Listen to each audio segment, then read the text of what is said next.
गे ससुरा से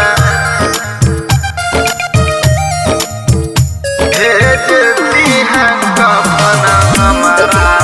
दफन करेला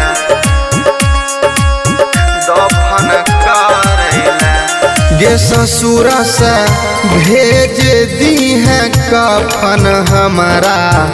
दफन करेला गे ससुरा से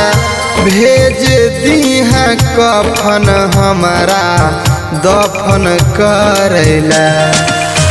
दफन करेला गे जान दफन करेला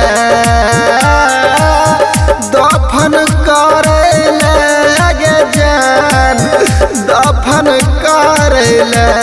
कि कहियो नहीं यही तो हमारे सपन भेज दही दफन करेला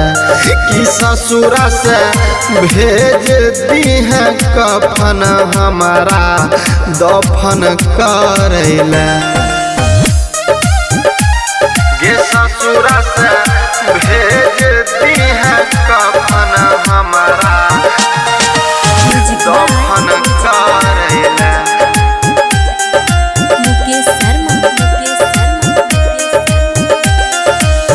जब से हमारा छोरी के गेल पगला के भेले हाल गे जब से हमारा छोरी के गेल पगला के भेले हाल गे पगले पागल लोगवा कहै छै पगले पागल लोगवा कहै छै होइ छै नहीं बर्दाश्त यही है हवन करेला गे ससुरा से भेज दी है कफन हमारा दफन करेला गे ससुरा से भेज दी है कफन हमारा दफन करेला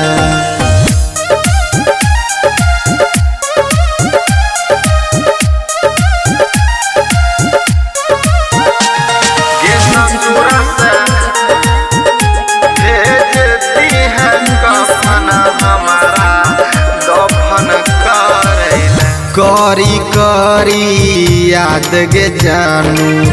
भेलियो हम बर्बाद गे करी करी याद गे जानू भेलियो हम बर्बाद गे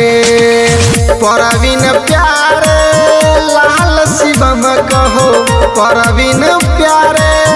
लाल राकेश कहो बचो तो न ये को गोरा खई है झापन करेला गे ससुरा से भेज दी है कफन हमारा दफन करेला गे ससुरा से भेज दी है कफन हमारा